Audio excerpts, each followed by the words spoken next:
We're back. Strength and knowledge is back. I'm John Allan, and in this episode, Dr. Katie Dabrowski and I discuss all things neuroscience regarding patient outcomes in physical therapy. Specifically, we break down controllable factors that alter a patient's nervous system, how to approach difficult conversations, and why performance-focused rehab leads to better outcomes. Without further ado, let's get into it. Dr. Katie Dabrowski, aka co-owner of Old Bull Athletics, aka professor of neuroscience and an absolute beast in the weight room. Welcome to the Strength and Knowledge podcast. Pain and rehab is a very polarizing topic, and it is also a topic you are very passionate about. So why don't you give us a brief introduction of yourself and where this passion comes from for pain neuroscience? Well, thanks for that introduction. I like that. Yeah, thanks for having me too. I'm happy to be here.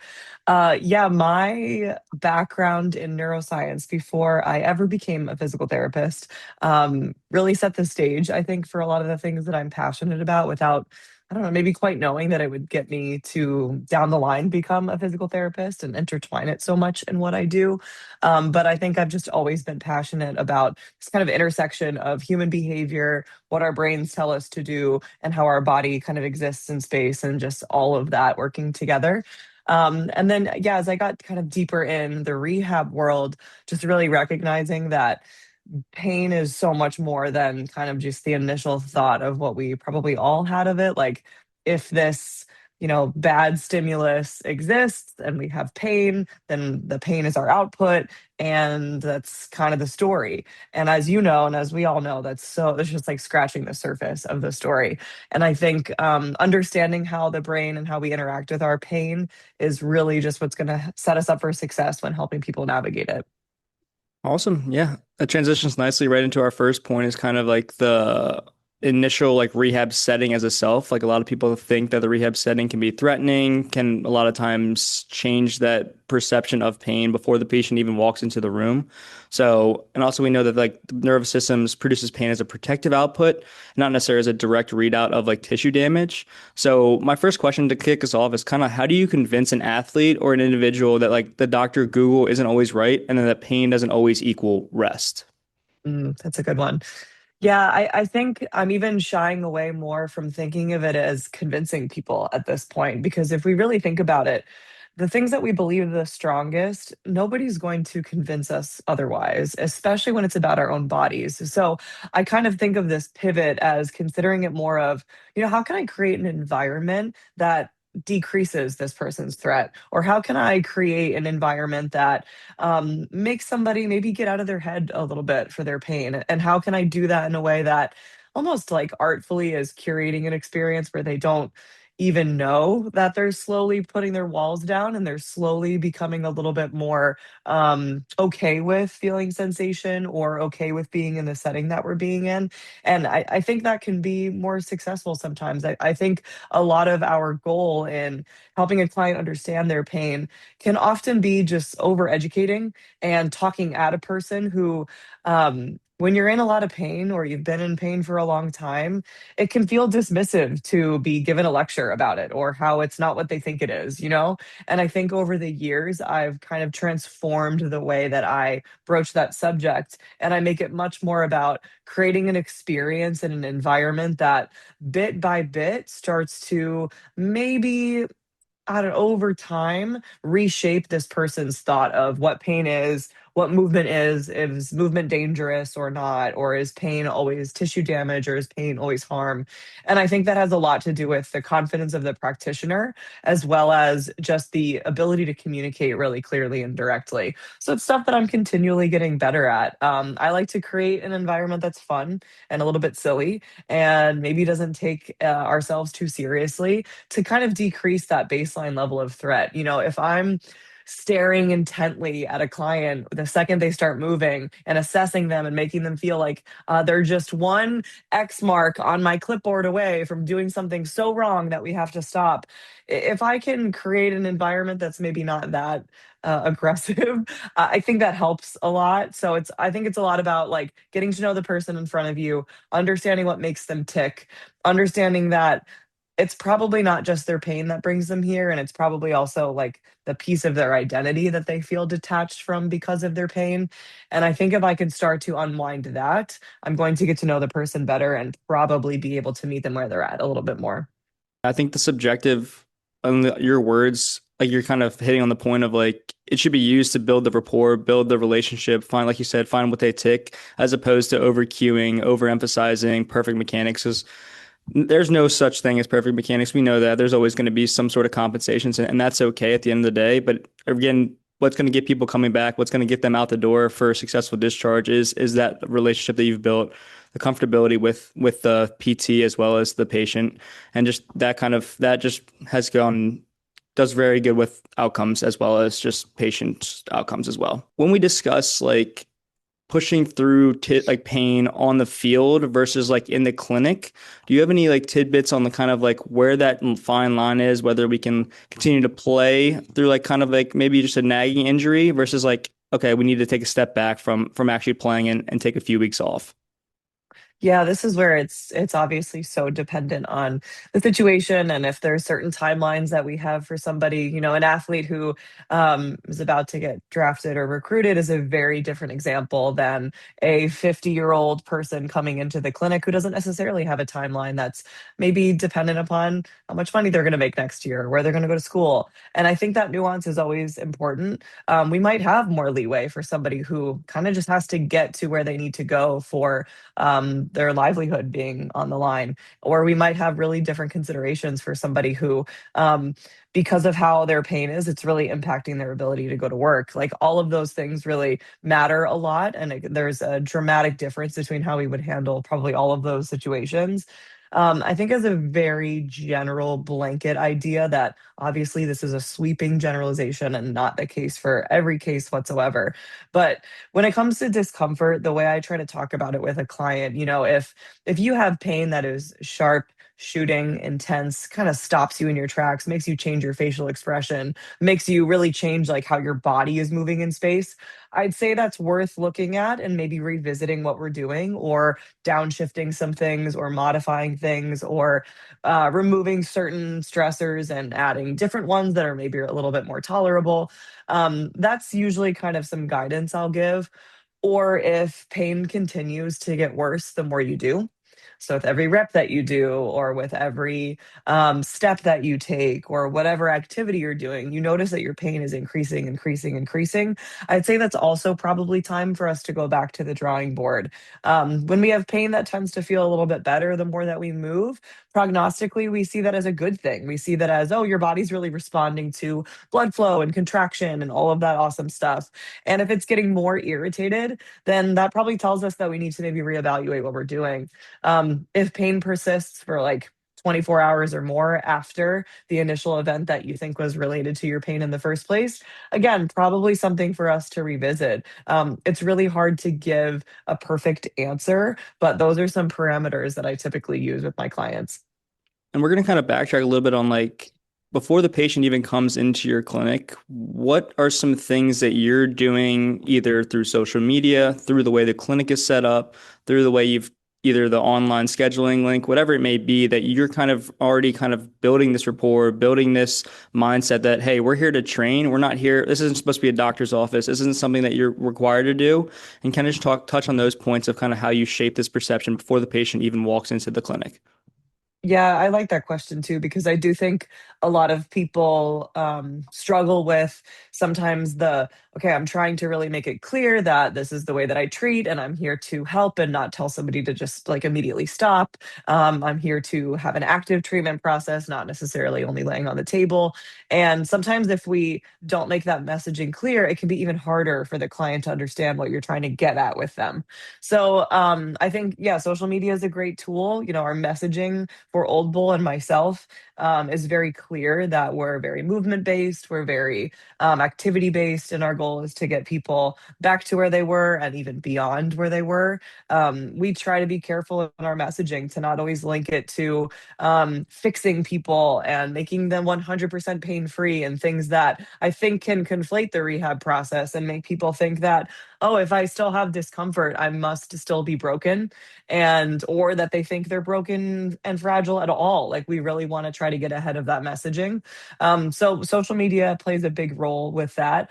As soon as you walk in our gym, you can kind of see pretty clearly that it's not what you might expect when you go to a physical therapist. When you see a kettlebell that goes up to 200 pounds and huge squat racks, and there's loud rap music playing and everybody's having a good time, people are sprinting on the turf. I think you can kind of get that picture that we're a little bit different too. And then also, I think just like telling people in your first evaluation, or even if they're inquiring, like making it really clear and setting the stage of we do things a little bit differently. We're very movement based. And when you walk in, you'll feel that. Like our goal is to not do things to you to temporarily maybe calm things down, but to work together to create a plan that starts to look like the demands of what you came in the first place unable to do. I think the more that we explain that and setting the stage in your initial evaluation with somebody is an excellent strategy to kind of get people, oh, okay, this is what we're about here. I'm here to work. This is going to be a different experience than maybe I thought.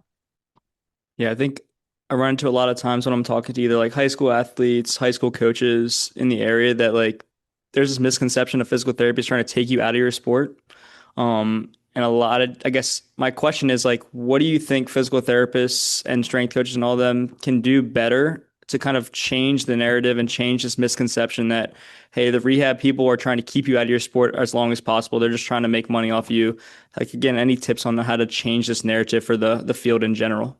I think first and foremost, we have to work together better. I think that in so many places, and especially in places when you would hope that it wouldn't be this divided, but as you look higher and higher up at collegiate sports and professional sports, you see a really big disconnect where the PTs and the rehab staff are on one side and the weight and the strength coaches are on the other.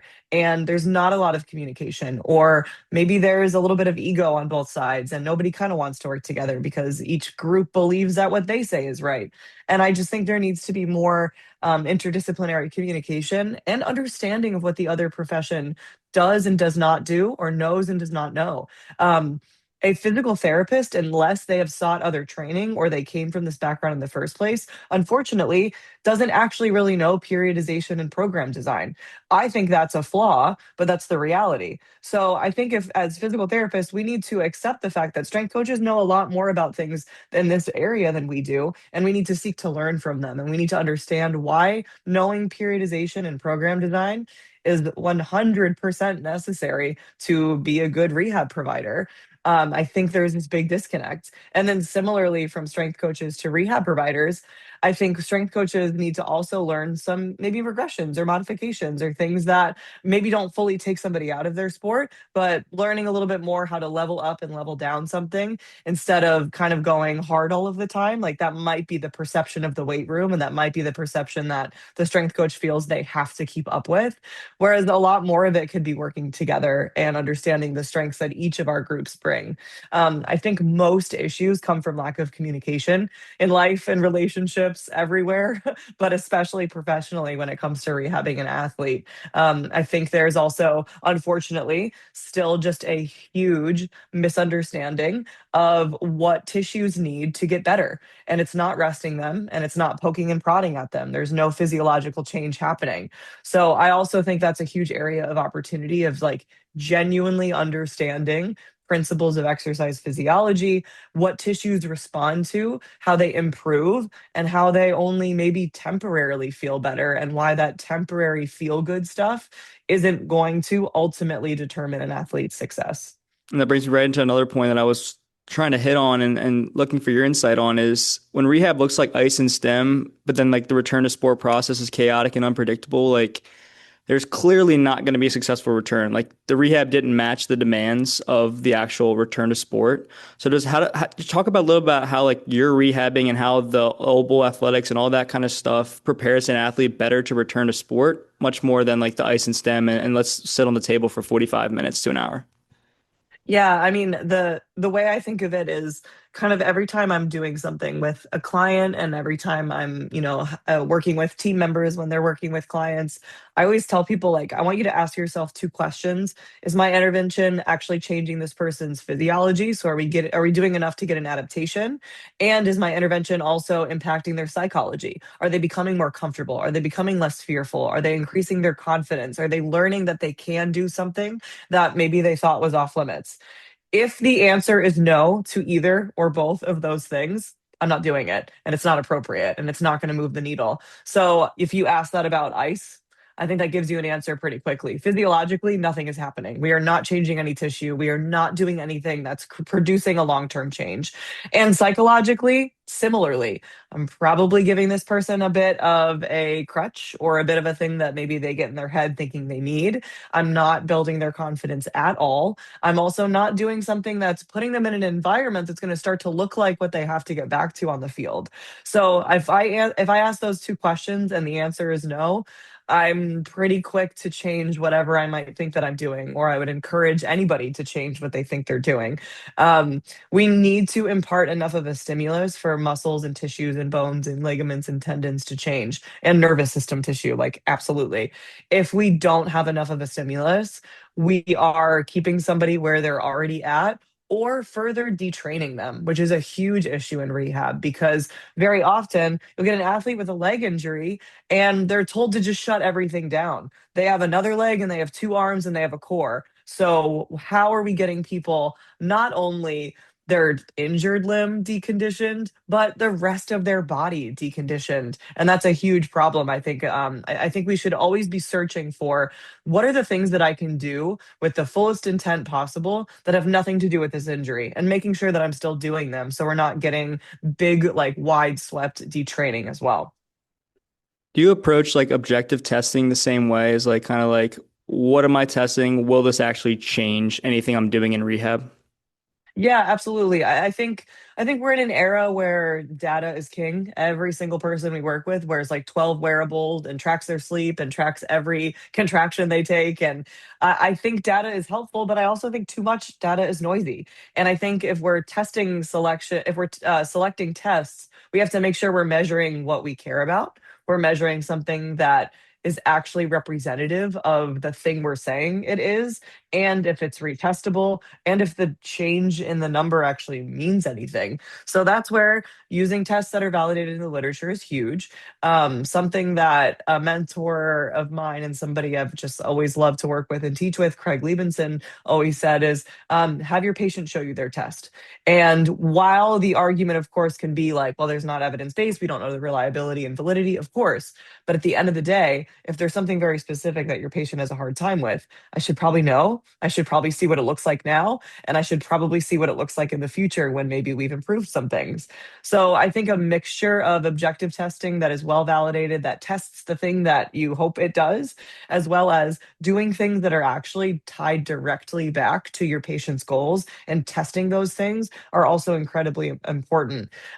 If you are determining things that you want to test, this also might just take some research on your end. So if there's something a client wants to improve upon, I might have to find a way to test that, or I might have to find a way to do that in my clinic, but it ultimately should link back to what this person cares about.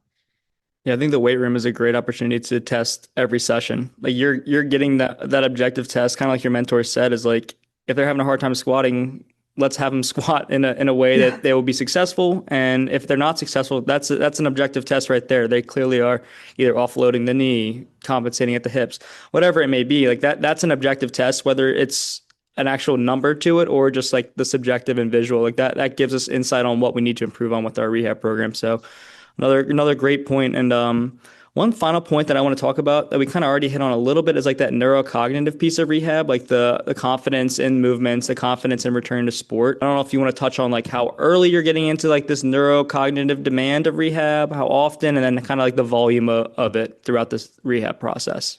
I think kind of similarly to what I was speaking about earlier with rather than making it like a very clear lecture that I'm giving or a conversation that I'm starting, like, I want to talk to you today about the cognitive impacts of rehab.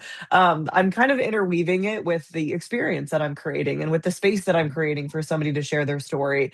And, a lot of times, and I'm sure you can relate to this, you'll be taking a history and asking all the right questions and kind of just starting to scratch the surface of what this patient feels like. And then you get out in the gym and you start moving, and then they start talking and then they start sharing. So I think the more that we can just kind of develop rapport in a very casual way, in a non-forced way, and let people tell us their story kind of within the time frame that feels comfortable to them. And again, a lot of times it is when we're exploring movement and they'll bring something up and we'll just kind of talk more about that as we're going through the rest of the session. And I think that's very true for the cognitive side of it as well. Like you'll start to hear things where you realize, oh, the way they said that, I can tell they're still scared. Or, oh, the way they brought that up, I can tell that's important to them, but the look on their face, they're not ready to be there. And I think as clinicians, we have to be very masterful at collecting those data points and seeing their subjective reactions and responses to things and understanding how that can paint a picture of their confidence level. Absolutely. I also really enjoy simply asking people, especially as we get to know each other better, 0 to 100%. How confident do you feel to get back to where you want to be right now? 0 to 100%. How ready do you feel for what you want to do? 0 to 100%. How positive do you feel about how your rehab is going? And I'll ask those questions a lot throughout our entire process together. And I'll also say, okay, you said 80%. What do you think are some things that'll make you close that gap from 80 to 100? And a lot of it is just being curious about the person because I can assume things that I think will make somebody feel more confident, but I might be giving them the thing they're the most scared of, or I might be giving them something that they've never had an issue with and they excel at it and cool, I think they're ready. And now maybe they're not. So I think a lot of it is just having a little bit of the freedom to straight up ask your client. Like I think we get scared of doing that sometimes because we have this idea that I need to have the answer and present it. And rather than saying, like, hey, what do you want to do today? Or hey, what are you still kind of worried about? Like, what are things that I can do to make us see if we get less worried about them? Yeah, I keep thinking of the conversation that I've had with patients, like with their parents sitting right there, and they just like they don't open up at all. They're like, "Yeah, Yeah. good, it hurts," and that's what I'm getting out of them for this objective. And then the parent kind of goes back up to the front.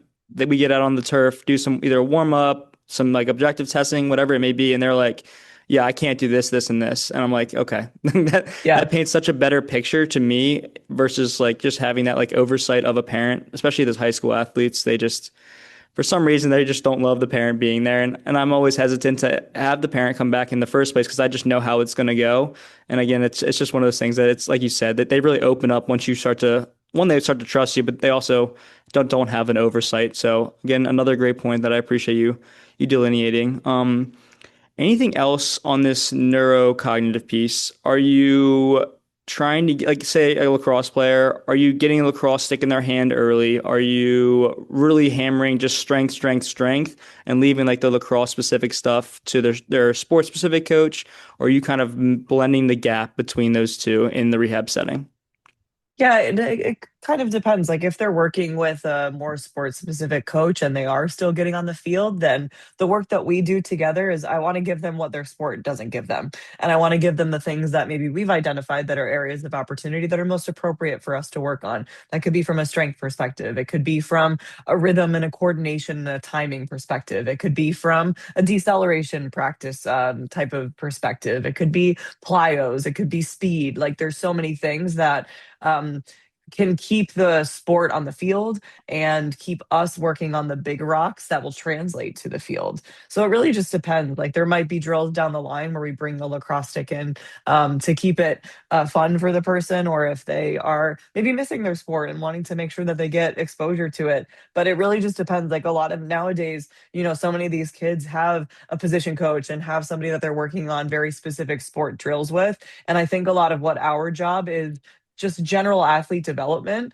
psychologically and physiologically in ways that don't have to detract from what they're already doing on the field and can complement the things for why they came here in the first place. Like I think that's a lot of what our jobs can be, but it's still within all of that I want to make it relevant and I want to make it fun and I want to make it something that um I can explain and I can make clear why it's related back to things that they have goals with. Because, a lot of things that we do seem obvious to us because we're like, yeah, if I get you better at this, then I know you're going to be better at that. But sometimes the client, especially a youth athlete, doesn't see that connection. So I do think we have to explain a little bit or maybe share a bit why the connection is there. I think most parents also expect that, if my kid is a pitcher and they're in rehab, shouldn't they just be doing like weighted ball throws and things that look just like pitching? And I think part of our job too is the education piece of like, I'm here to make your athlete really, really robust and resilient and well rounded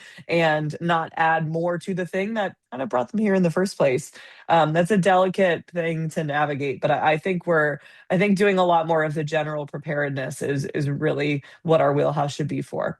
Awesome, Katie. Thank you so much. Do you have any concluding thoughts on the topics we covered today? Anything else you want, like rehab professionals, coaches, strength coaches, whatever it may be, that they really should know after listening to this conversation? I think neuroscience and neurocognitive things can seem intimidating. And I don't want people to think that they have to have this extreme background in neuroscience to be a really good clinician. But I do think understanding some of the psychological side of things really impacts how well we can work with people. And it doesn't have to be this, really difficult pursuit of studying all of these complex things. I think if you just really make your mission those two questions, am I impacting physiology and am I impacting psychology? I think if you ask yourself those things every time you are about to interact with your client or create a program or intervene in some way, I think it's really going to help set you up for success without necessarily having to have like expertise in neuroscience. Awesome. Thank you very much for your time. Yeah, thank you.